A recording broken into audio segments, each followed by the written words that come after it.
C'est parti pour un nouveau numéro de votre émission 45 minutes pour convaincre. Alors sur ce plateau, mesdames et messieurs, bienvenue. Je reçois pour vous sur ce plateau M. Guy Koukou. Il est coordonnateur de l'intersyndicale nationale du Congo, également président de la Confédération démocratique du travail. Bienvenue, M. Guy Koukou. Merci, José. En tout cas, nos téléspectateurs sont déjà habitués. Dès qu'on vous voit, tous les travailleurs se mettent autour de la télévision pour écouter les messages de leurs délégués. Tout à fait, bien sûr. Donc, je suis le représentant des travailleurs, il en va de soi. Voilà, le représentant des travailleurs. D'abord, l'intersyndicale nationale du Congo se porte bien? Oui, bon, se porter bien, c'est trop dire. Vous savez, nous sommes dans un environnement très très difficile et il n'y a aucune structure qui peut se dire lorsque la situation des travailleurs n'est pas réalisante, comment voulez-vous que l'intersyndicale se porte bien? Nous sommes toujours sur des fronts de combat, des revendications partout. Et donc, on est là, on existe. Bon, la vie aussi est faite de combats. On ne se porte pas bien, c'est pourquoi vous avez refusé de porter votre veste aujourd'hui. Oui, mais porter des vestes, pourquoi? Parce que je suis travailleur, on ne me paye pas bien, et nous ne sommes pas bien payés. Les vestes servent à cacher. Je suis à ma nature, je me présente comme je peux, c'est ça. Donc, c'est pas la veste qui fait quelque chose, ce sont mes idées qui font quelque chose. Président de la Confédération démocratique du Congo, CDT, et là-bas, ça va? Oui, ça va. La CDT est là, comme je dis, nous sommes sur tous les fronts de bataille. Nous sommes là. Parce que là aussi, quand vous êtes au niveau des CDT, vous êtes considéré comme l'employeur. Hein? On va venir poser la question à tous ceux qui travaillent là-bas s'ils sont bien payés. Mais bien sûr, vous êtes un journaliste, faites votre travail. Moi, je suis un militant de la liberté. Nous nous battons pour le bien-être. Il va de soi que pour les conditions de travail, c'est ça la raison d'être de notre existence. Donc, si vous faites votre travail, vous me posez toutes les questions, on y répondra. Mais qu'est-ce qui fait que les syndicalistes, c'est à tout moment, ce sont des gens qui ne cessent de revendiquer, ce sont des revendications éternelles, même si le gouvernement ou les employeurs essayent de faire quelque chose, vous êtes donc jamais les syndicalistes est satisfait. Pourquoi? C'est une mauvaise foi ou alors ce sont des règles de la lutte? Posez-vous aussi la question, qu'est-ce qui fait que les journalistes tout le temps posent des questions aux gens? Ils doivent aller faire des enquêtes, Qu'est-ce qui fait ça? C'est la mauvaise foi. Posez-vous aussi la question de savoir pourquoi les policiers sont en route, ou pour arrêter les gens. Est-ce que vraiment ils sont délinquants pour arrêter tout le fois les gens? Non, je pense, José, chacun a son métier et chaque métier a, disons, sa ligne de conduite. Il y a une ligne conduite pour les journalistes, une ligne conduite pour les financiers, pour les syndicalistes et pour chacun de nous. Donc les syndicalistes, son rôle, c'est de veiller au bien-être social des travailleurs. Lorsque ça ne va pas, ça ne va pas. Je pense que dans le monde entier, vous suivez. Ce n'est pas au Congo seulement. En France, vous suivez la télévision, j'espère. Aux États-Unis, en Belgique, dans tous les pays, au Japon, partout, vous suivez. Donc, c'est ça. La société est divisée. Il y a des gens qui agissent. Il y a des gens qui doivent surveiller les agissements. Il y a des gens qui doivent surveiller les droits. Il y a des gens qui doivent surveiller. Et lorsque les syndicalistes, son rôle, c'est comme les journalistes dénoncent les faits ou présentent les faits. En tout cas, plusieurs employeurs n'acceptent même pas la présence de syndicats dans leurs entreprises parce qu'ils risquent de révolutionner les gens, surtout dans nos médias, dans nos entreprises de médias, des entreprises de presse. En tout cas, très peu d'entreprises de presse sont syndiquées. Parfois, vous êtes des enfants mal aimés? Bon, pas des enfants mal aimés. Vous savez, lorsque vous êtes sur la route, je te donne une illustration, un exemple. Ceux qui ont peur des policiers, ce sont les gens qui se reprochent quelque chose. Et je pense que les gens honnêtes, quand ils voient un policier, il est très à l'aise. Les gens qui sont mal à l'aise quand ils voient un policier, ce sont des criminels, ce sont des gens qui ont des choses à se reprocher. Les gens qui refusent les syndicats, ce sont des gens qui savent, qui ne traitent pas bien les travailleurs. et ils ne sont pas fiers de venir voir des témoins gênants, parce que les syndicats se présentent comme les témoins gênants. Mais il n'y a aucune raison, parce que le rôle du syndicat, c'est aussi aider l'employeur à mieux organiser les choses. Il y a des gens qui ont des initiatives, qui créent des entreprises, mais ils ne connaissent pas tout. Ils ont besoin de l'apport des autres services. Même les fiscs, quand ça vient, au fait, le fisc, ce n'est pas seulement pour tracasser. On vous dit, mais on vous montre aussi votre droit et les limites de vos droits. Là où ça commence, on vous montre aussi ce que vous devez faire et ce que vous ne devez pas faire. Les syndicats aussi ne viennent pas pour revendiquer, non. Les syndicats, ce sont des gens qui sont responsables, mais ils vous accompagnent dans les limites fixées par la loi. Et les syndicalistes ne vont pas au-delà de la loi. S'il va au-delà de la loi, il devient hors la loi. Alors, si quelqu'un refuse la loi, c'est que lui-même, il est répréhensible. Donc, ce n'est pas normal que les gens traitent les syndicalistes comme des troubles faits. Ce n'est pas normal, parce que les syndicalistes eux-mêmes sont astreints à la loi. Ils doivent respecter la loi. Or, la loi contraint tout le monde. Donc, qu'est-ce que les syndicalistes peuvent faire en dehors de la loi? Malgré la présence de plusieurs syndicats, ça n'a pas empêché aux entreprises congolaises d'avoir, certaines entreprises ont une cinquantaine de mois d'impayement, des arriérés, des salaires, d'autres, j'ai vu de pancartes quelque part, où on parle d'ici, c'est 115 mois d'arriérés, des entreprises qui ont 15 mois, 16 mois, 38 mois, 12 mois. Est-ce que les syndicalistes sont quand même écoutés par les employeurs? D'abord, c'est grâce aux syndicalistes que vous savez que les gens ont 50 mois d'impaiement. C'est grâce aux syndicalistes que vous savez que les gens ont 110 mois, 150. C'est ça le travail des syndicalistes. Les syndicalistes ne gèrent pas. Les syndicalistes présentent les faits. Les syndicalistes rappellent la loi. Les syndicalistes appellent au respect de la loi. C'est ça le rôle du syndicat. Alors maintenant, lorsqu'il y a un gestionnaire qui ne respecte pas les normes de gestion, là, ce n'est pas la responsabilité du syndicaliste. Par contre, les syndicalistes dénoncent cela. Ils présentent à l'État, ils alertent l'État, ils alertent les services compétents pour dire qu'ici, il y a un ça ne va pas. Et il appartient à l'État de relever de leurs fonctions des gens qui ne sont pas capables de gérer des entreprises. Donc, ce n'est pas parce qu'il y a des syndicats qu'il y a des impayements. Au contraire, c'est à cause des syndicats que vous êtes au courant que là-bas, il y a autant de mois d'impayement. C'est ça. Alors, c'est dans quelques heures, hein, peut-être dans quelques jours, dans quelques heures, en tout cas, c'est la rentrée scolaire. Quel est l'état des lieux, vous en tant que syndicaliste, patron des travailleurs, les enseignants du secteur de l'éducation, disons de l'enseignement primaire et secondaire, d'une manière générale, quel est l'état des lieux? Parce que dans quelques jours, en tout cas, c'est la rentrée scolaire. Oui, d'abord, je corrige, je ne suis pas patron des travailleurs. Quand je dis patron, c'est par rapport à votre responsabilité comme le numéro 1 des non, syndicalistes. Représentant des travailleurs. Représentant des travailleurs. Chaque travailleur. Mais je ne vous mets pas du côté de l'employeur, non, okay, du côté des travailleurs. Mais du côté des travailleurs, vous êtes le premier représentant. Donc, voilà. Donc l'état de lieu au niveau de l'enseignement aujourd'hui, vous savez, avec d'abord la situation de Covid-19, il y a des difficultés qui se sont ajoutées.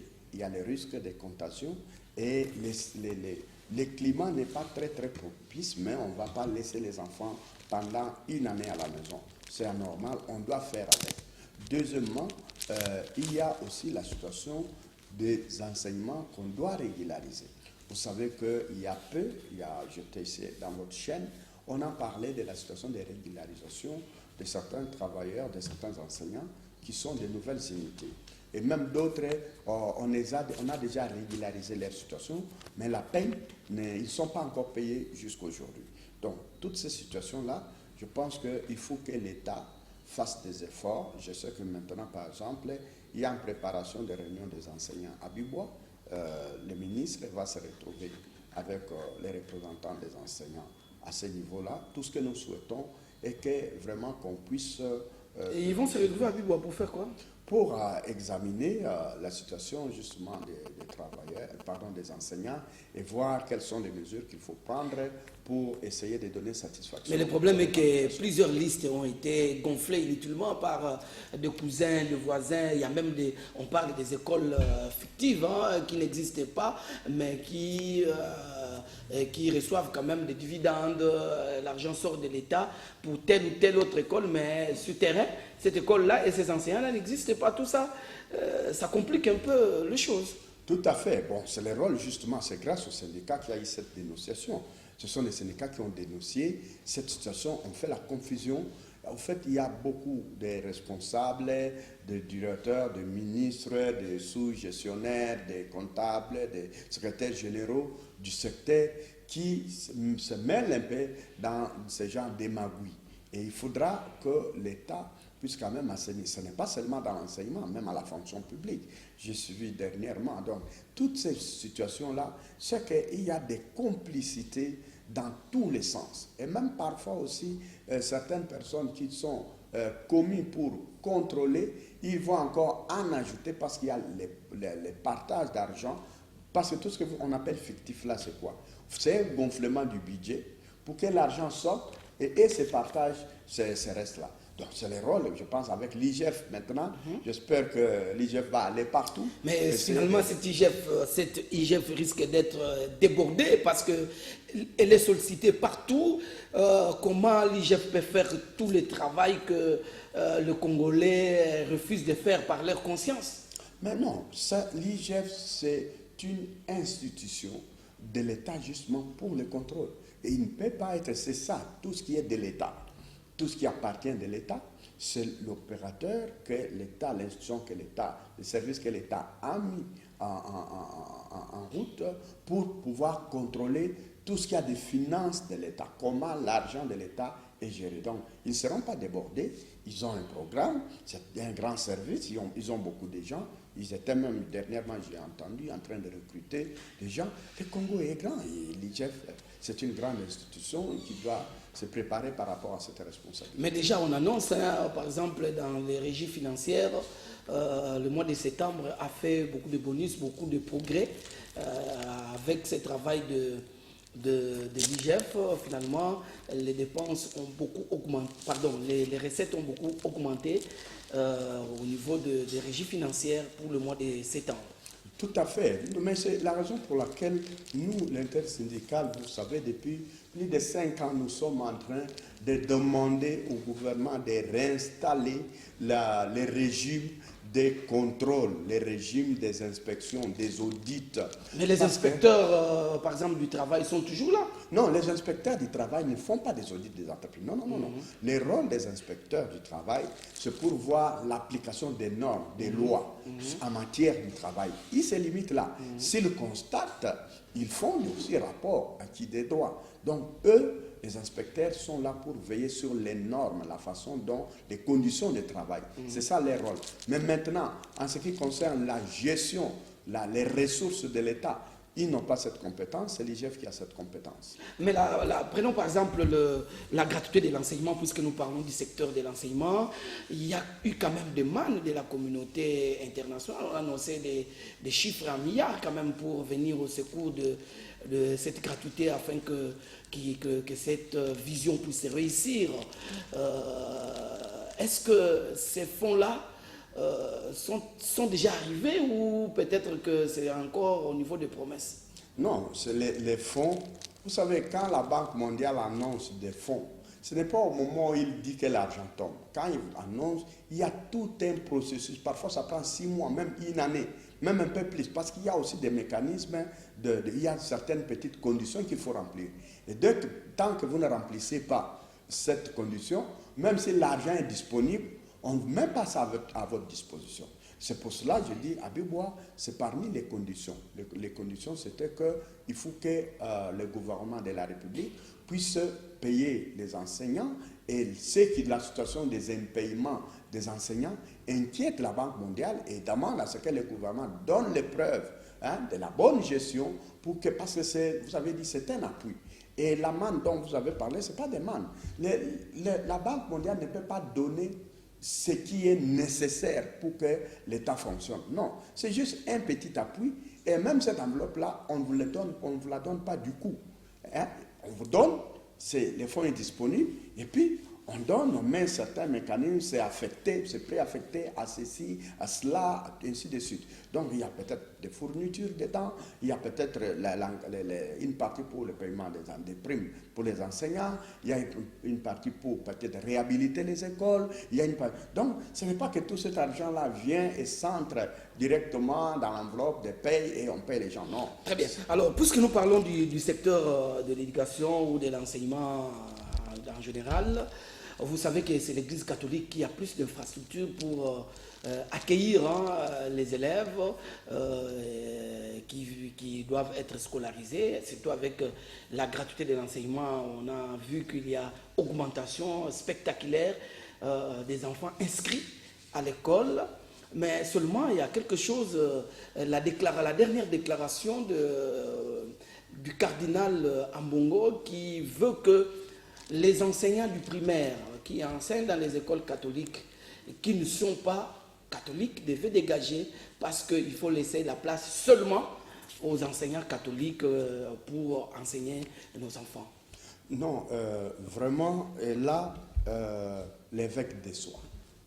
Il déçoit. Comment ça, il met de l'ordre dans sa maison? Je dis, vous m'avez posé la question. Oui, allez-y. Je dis, il déçoit et il descend un peu trop bas. Parce que c'est un pasteur. Même les papes de l'Église catholique, il affronte toutes les communautés. Vous êtes de la presse, quand les papes arrivent partout, ils voient toutes les communautés, les musulmans, les hindous, pardon sans distinction. Ça, d'abord, l'amour que le cardinal doit prêcher, l'amour qu'il prêche à l'Église. L'amour, ce n'est pas basé sur des religions. Ça dit, un catholique, ça signifie que le cardinal fait preuve qu'il peut aimer que les gens qui sont catholiques. Est-ce que vous pouvez imaginer un pasteur faire de telles choses? Même l'évangile de Jésus-Christ nous appelle à aimer même des païens, à aimer même les gens qui ne nous supportent pas, à les embrasser, à les accueillir. Jésus a dit, on donne même la nourriture à manger aux ennemis, les nourrir. Mais lorsque quelqu'un est chrétien, par exemple kimbanguiste ou protestant, s'il enseigne, parce qu'il est chrétien, il a cru en Jésus-Christ comme les cardinals, comme les catholiques, comment un cardinal qui enseigne l'amour, la religion, et qu'est-ce que le cardinal va dire aux politiciens? Parce que là, le cardinal fait pire que les politiciens. Parce que les politiciens, ils aiment que les gens, par exemple, de PPRD, doivent aimer les gens de PPRD, ils doivent aimer les gens de leur tendance, alors que l'Église catholique dénonce souvent cela, que la gestion du pays ne doit pas être basée sur les partis politiques. Mais maintenant, regarde ce que le cardinal vient encore renier, tout ce qu'il défend, tout ce que la Senko défend tous les jours. Deuxièmement, sur le plan légal, c'est une infraction. Ce que le cardinal fait là, il est en train de violer la Constitution. Les enseignants sont des travailleurs.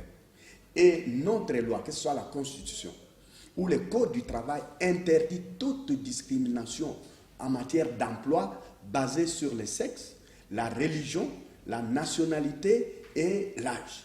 C'est interdit par la loi. Et si le cardinal, qui doit défendre la loi, qui doit défendre la justice, doit créer une injustice, doit créer une discrimination basée sur la religion, lui qui est le pasteur, c'est vraiment l'ennemi de tout l'évangile de Jésus-Christ. Alors, maintenant là, vous devez vous attendre à certains enseignants qui doivent aller au chômage.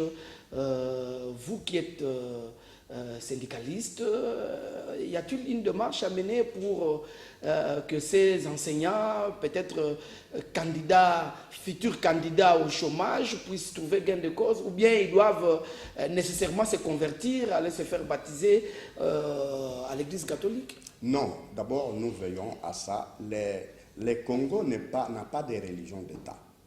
Le Congo est un État laïque. Toute personne a droit à sa religion ou à la laïcité. Et donc, on ne peut pas licencier quelqu'un parce qu'il n'est pas catholique. Ça, c'est un, je vous l'ai dit. Deux, les écoles conventionnées sont les écoles de l'État, dont la gestion est confiée à l'Église catholique, à l'Église protestante, à l'Église kimbanguiste et d'autres confessions religieuses. Mettons-nous d'accord. Les écoles, parce que l'éducation relève de l'État. Mais l'État a signé des conventions avec les confessions religieuses. Et en ce moment-là, les confessions religieuses n'ont pas les droits, ils ne doivent ni inventer des lois, ni ils gèrent sur base des lois de la République démocratique du Congo. Et à ce que je sache, la majorité des concessions que l'Église catholique a ont été données gratuitement par l'État congolais. Parce qu'ils ont signé des conventions, ils vont faire des œuvres caritatives au bénéfice de la population, pas au service de leurs adeptes catholiques. C'est en général.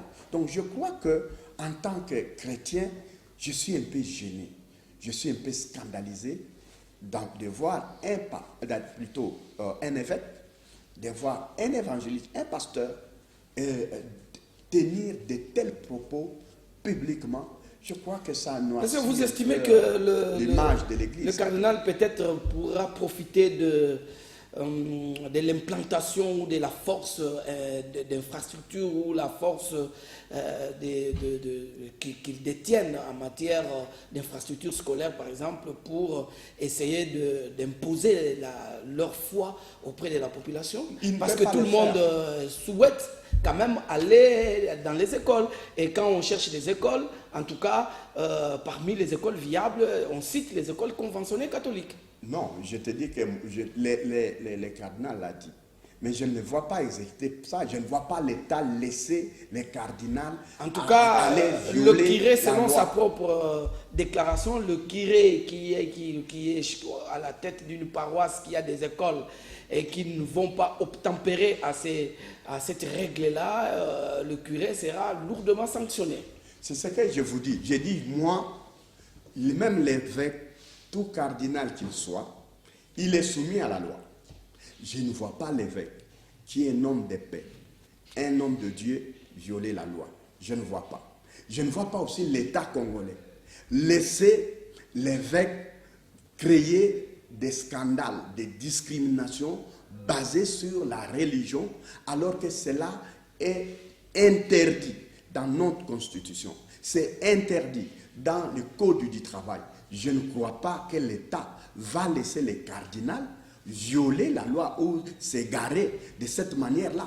Parce que, excusez-moi le terme, avec tout le respect que je dois à un évêque, à un homme de Dieu, mais je dis, là, il y a un égarement. Bon, mais puisque déjà la rentrée scolaire, c'est dans 3 ou 4 jours ici, s'il y a quand même des enseignants qui verront leur travail être, n'est-ce pas, qui se feront être embarqués, ou débarqués ou mis à côté parce qu'ils peuvent être remplacés par des enseignants catholiques. Alors, oui, non, moi en tant que représentant des travail, je dirais à ces enseignants-là de porter plainte. Ils ont le droit de porter plainte à l'inspection du travail et il y a aussi les tribunaux du travail, nous pouvons les aider. Ils doivent porter plainte parce que là, le cardinal sera en violation et on peut l'arrêter.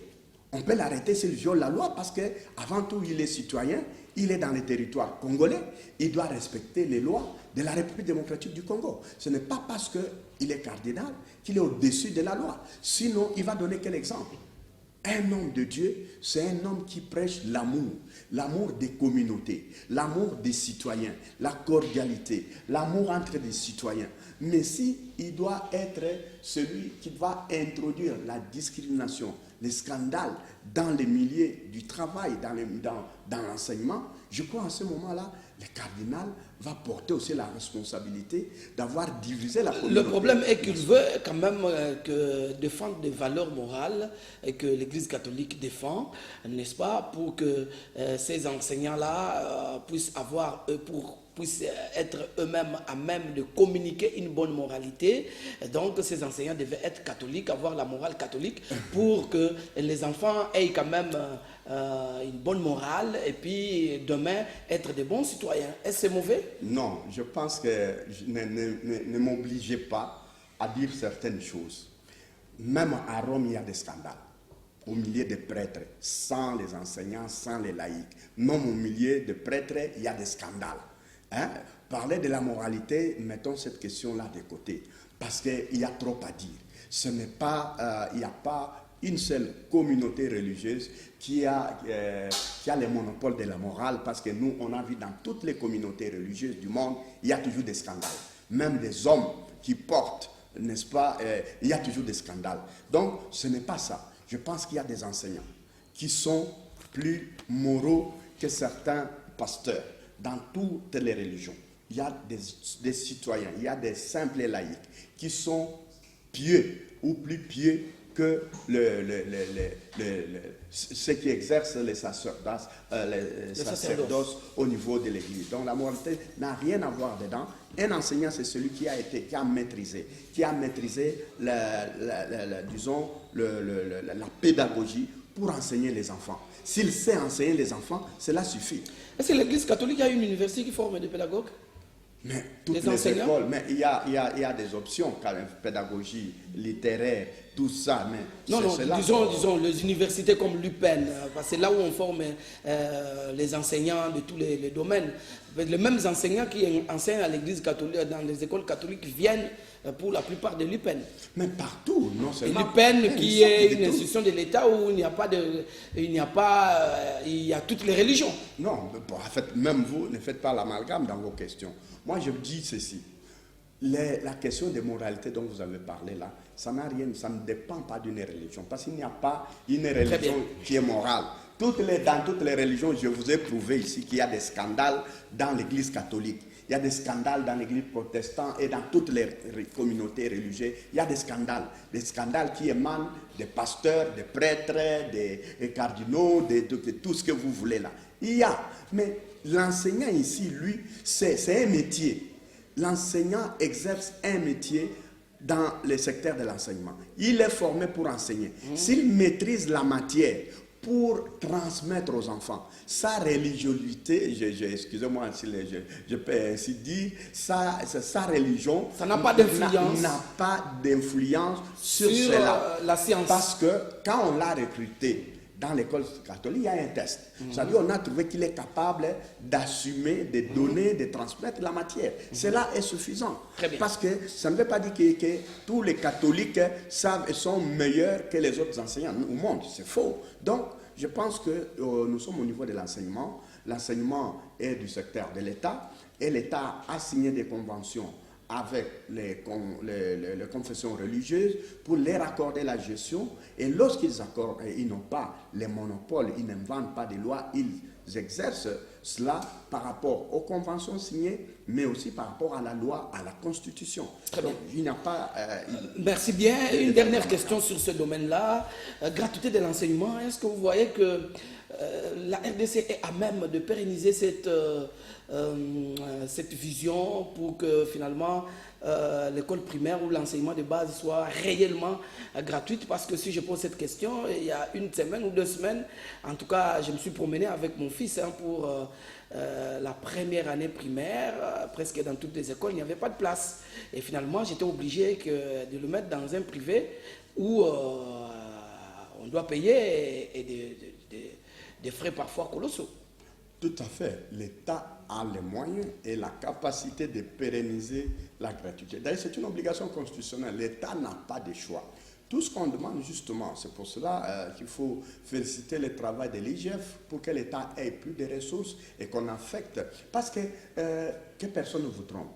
Vous voyez l'état, la délinquance que nous avons au niveau de l'enseignement, la délinquance intellectuelle des dirigeants, c'est l'enseignement. S'il n'y a pas un bon enseignement, nous aurons des dirigeants demain de très mauvaise qualité. Et l'État doit faire des efforts, doit investir. Parce que ce que vous avez vécu là, c'est quoi? Les écoles publiques ne sont plus créées. L'État, pendant, en tout cas, ça fait maintenant plus de 40 ans, l'État ne crée plus des écoles, presque. Ne crée plus des écoles et il y a un nombre réduit des écoles et il y a augmentation. Mais pourquoi il n'y a pas d'espace infantile. ou il n'y a pas d'argent? Non, il y a beaucoup d'espace. Le Congo est vaste. Nous avons, même quand vous êtes dans toutes ces écoles-là, ce sont des vieux bâtiments qu'on a pour la plupart qui datent de l'époque. Je vois par exemple l'ancien cimetière de Sayo ici à Kasavubu. Je me suis dit, mais cet espace-là, au lieu de donner au privé, on peut créer une très grande école primaire, par exemple, même de 100 salles de classe, où on trouvera 10 salles, 10 classes, par exemple, par promotion, première primaire jusqu'en 8e, par exemple, pour que finalement qu'il y ait beaucoup plus d'écoles, pour que d'espace ou des places pour l'inscription des écoles, parce que la démographie ne pardonne pas. C'est tous les jours que la population ne fait que se multiplier. Oui, non, même ça c'est un seul endroit, ça ne suffira pas. Mais je dis dans toutes les écoles ici de la capitale, je prends pour ne parler que de la capitale, et cela vaut pour les provinces. Toutes les écoles, on doit les détruire, rebâtir en étage. Il y a des espaces dans toutes les écoles, il y a de la place. On peut multiplier le nombre de salles fois 5, fois 10, fois 20 dans toutes les écoles ici. Parce que, regardez, maintenant, comme la population a augmenté, la population infantile a augmenté, il faut qu'on détruise toutes ces écoles qui sont dans des maisonnettes parfois. Et on détruit, on construit en 3, 4, 5 la capacité d'accueil aussi, on augmente la capacité d'accueil. Et dans certains espaces qui sont vides, on met d'autres, on bâtit d'autres bâtiments. S'il y a de la place partout ici, il y a possibilité. Ce qu'il faut... Est-ce que vous croyez vraiment avec nos moyens en RDC, les moyens, c'est possible de gagner ces paris-là? Monsieur Zosé, il y a des gens qui ont détourné des millions. Et malheureusement, nous avons des dirigeants ici qui ont construit dans des pays voisins ici. Vous le savez. Et quand on vous parle, on vous dit, ça a coûté combien? Des milliards, des milliards. Ils sont nombreux qui ont des millions, des milliards ici à travers ce Congo, dans les entreprises, dans les milliards. Mais officiellement, il n'y a pas un Congolais milliardaire, hein? Oui, mais vous avez dit officiellement. Et comment voulez-vous avoir des milliardaires? Partout on parle des milliardaires quand ils ont leur argent, ils gardent dans leur pays. Ici, il y a des gens qui volent l'argent au Congo. Il a des comptes en France, en Suisse, aux États-Unis, à Singapour, en Chine et tout ça. Vous trouverez ces milliards où? Il a dissimulé ça à travers le monde entier. Vous ne verrez pas des milliards. Il faut peut-être des recherches pour réconcilier partout et vous trouverez qu'il y a des milliardaires ici. Très bien, alors quittons l'enseignement, parlons quand même d'autres secteurs, la situation des travailleurs dans d'autres secteurs, outre que l'enseignement. Oui, mais dans des secteurs, je pense qu'il y a le dossier de l'ONATRA. Ex-ONATRA, je dis, vous suivez maintenant, il y a les situations de Transco, et il y a des scandales qui se font. ONATRA, il y a des ports privés. Le gouvernement a décidé que l'on puisse fermer tous ces ports qui ont été construits en illégalité. Et ces gens-là ont pris des ports. Et il faut d'abord noter que les ports, ce sont les portes d'entrée de l'étranger. C'est-à-dire quand quelqu'un vient, il accoste, il amène des marchandises. Ça peut être des bombes, ça peut être des armes, ça peut être des matières qui ne sont pas propres à la consommation. Ça peut être...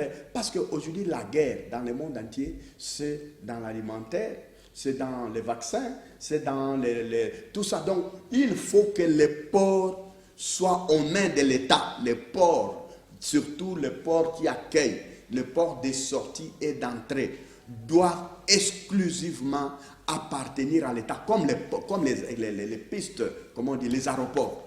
Vous voyez un aéroport international appartenir à un privé. Mais ça, c'est très dangereux. Aucun pays au monde ne peut admettre cela. Vous voyez, on ne peut pas admettre ça. Et surtout dans certains ports privés, quand vous allez au Bas-Congo, il n'y a aucun service de l'État.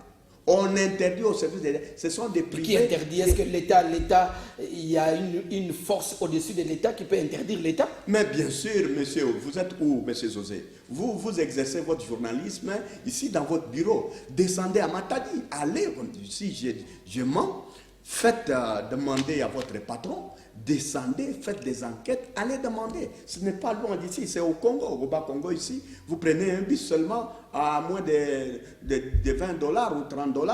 Vous êtes au Bas-Congo, vous faites votre travail et venez me contredire pour dire non, monsieur, ce que vous avez déclaré était faux. Venez, moi je vous mets au défi. Et l'État est là. Mais comme vous vous étonnez pour ça, mais vous ne savez pas qu'il y a même ici à Kinshasa, les ports, certains ports qui appartiennent aux généraux où personne n'entre. Vous ne savez pas ça. Alors, mais toutes ces situations-là ont fragilisé finalement l'ONATRA, l'ex-ONATRA et l'ONATRA aujourd'hui, on a détruit les chemins de fer, ils ont réussi, on a donné les marchés, on a créé des remorques qui tuent la route chaque jour, qui altèrent la route chaque jour. C'est pourquoi la route du Bas-Congo, presque non seulement tous la les route, 2 mais ans, aussi les hommes, parce qu'il y a tous les plein 2 d'accidents ans, tous les jours. il faut refaire la route du Bas-Congo, alors que lorsqu'il y avait des trains, les lourds chars, des cargaisons passaient par les rails. Là, ça ne détériore, ça ne peut pas avoir de l'impact ni sur l'environnement, ni sur quoi. Ça vient en toute sécurité et la route est préservée. Non. Maintenant, on a donné les remorques aux privés qui font des bénéfices. Lorsqu'il faut construire la route, c'est l'État. L'État leur construit la route et vient détruire la route en 1 mois, en 2 mois, en 3 mois, et l'État revient, donc il faut et ils font des bénéfices. Et non, ça ne peut pas. Et ils ont fini avec les rails, ils ont détruit complètement. Maintenant, ils sont dans les ports, ils ont détruit, ils sont en train de détruire le port de l'ONATRA, et l'ONATRA ne représente absolument plus rien. Et eux, ils vont encaisser tous ces bénéfices, avec même les risques de nous faire entrer des ennemis, des armes, tout ça, sans contrôle du gouvernement. Et je me demande, que fait l'ANER dans notre pays? Que font les services spécialisés? Comment dans notre pays on doit toujours chaque fois arriver dans des situations de négation? C'est qu'on ne peut pas accepter ailleurs et tolérer ici. Donc moi je pense qu'il faut que les gouvernements, et ça aussi, je demande, ce n'est pas seulement le rôle du gouvernement. Moi, ici, je l'ai dit en tant que syndicat, j'ai le rôle de dénoncer. C'est ça que je suis en train de faire. Il y a les ONG des droits de l'homme. Il y a la société civile. Nous devons tous nous lever. Parce que finalement, même le gouvernement doit être surveillé. Finalement, le gouvernement doit être... Parce que vous trouvez les gens qui sont au gouvernement, ils posent des actes comme des PDG des entreprises publiques. Ils prennent un ministère de l'État, payé par l'État. Ils posent des actes contre la nation. Vous avez les scandales, ici on parle des Minembwe maintenant. Il y a des scandales qui est là-bas, une loi qui a été suspendue, un ministre est payé par le gouvernement congolais. Et dans un coin, il y a l'insécurité. L'insécurité est dans... Et on a refusé d'installer partout, il y a la sécurité, il y a la paix, il n'y a pas de problème. Juste on choisit, je dis, c'est comme si on veut jeter de l'essence. Quelque part, il y a où il y a du feu. Alors, donc, il faut que cette situation à l'ONATRA puisse cesser. Il y a quand même de nouvelles équipes au niveau de l'ONATRA. Je vois encore notre frère ici qui venait souvent ici dans nos émissions ici, Gabel Oulendo, qui est maintenant DGA là-bas. Je pense que la nouvelle équipe pourra quand même donner un nouvel espoir. Non, même le DG va faire quoi? La politique est gouvernementale. Le DG pour gérer les recettes de l'entreprise. Mais la politique du secteur, ce n'est pas le DG qui va faire. S'il y a des gens qui empiètent, à qui l'État a donné la licence d'exploiter, le DG de l'ONATRA ne va pas changer cela. C'est à l'État de dire non, ça on ne peut pas donner. Ça on ne peut pas donner au privé.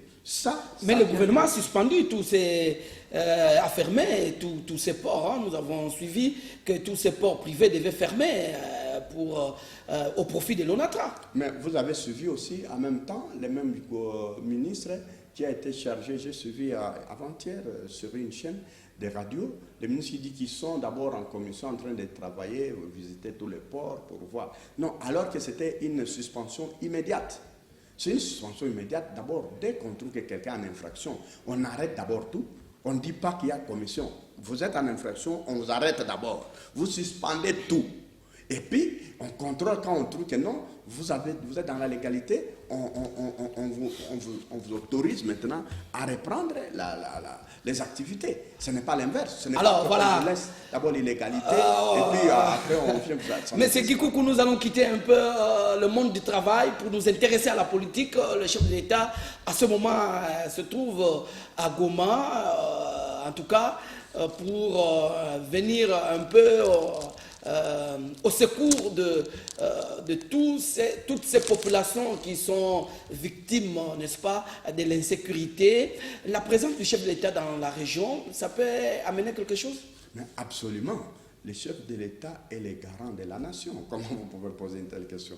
C'est bien le chef de l'État qui doit les consoler.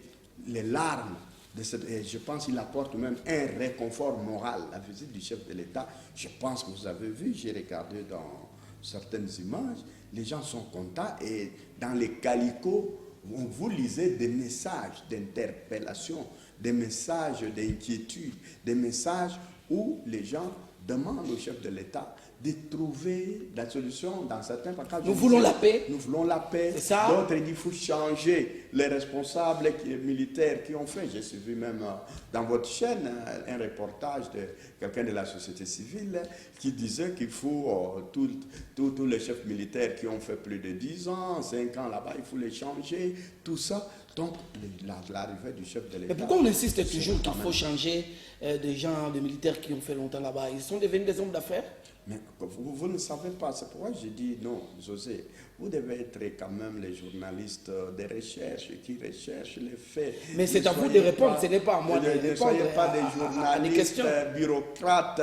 Non, votre métier c'est dans la rue, c'est dans des usines, c'est dans des... Ce n'est pas aux journalistes à répondre, c'est vous qui... Non, mais je suis en train de vous répondre. Oui. J'ai dit que on doit changer. D'abord, c'est ça même, quand nous on grandissait. On ne peut pas laisser un militaire, c'est comme, disons, un missionnaire. Et les missionnaires, vous ne pouvez pas lui laisser, parce que ces gens-là se sont habitués finalement avec les mafras, ils se sont habitués avec les brigands, ils connaissent les noms des brigands, les brigands connaissent leurs noms, ils connaissent leurs numéros, et ils se connaissent, ils se parlent, et finalement, les brigands sont devenus les envoyés de ces chefs militaires. Ils vont commettre des dégâts, tuer, voler, piller des richesses, des minerais que les chefs de guerre prennent et puis ils traversent de l'autre côté au Rwanda. Moi, j'ai plusieurs reportages. J'ai lu dans les rapports MAP, j'ai lu dans beaucoup de vidéos sur le plan international. J'ai vu même ici, chaque fois on attrape des véhicules qui traversent vers le Rwanda avec des minerais dans des pneus de véhicules, dans des chambres à air de véhicules, dans des sacs de femmes.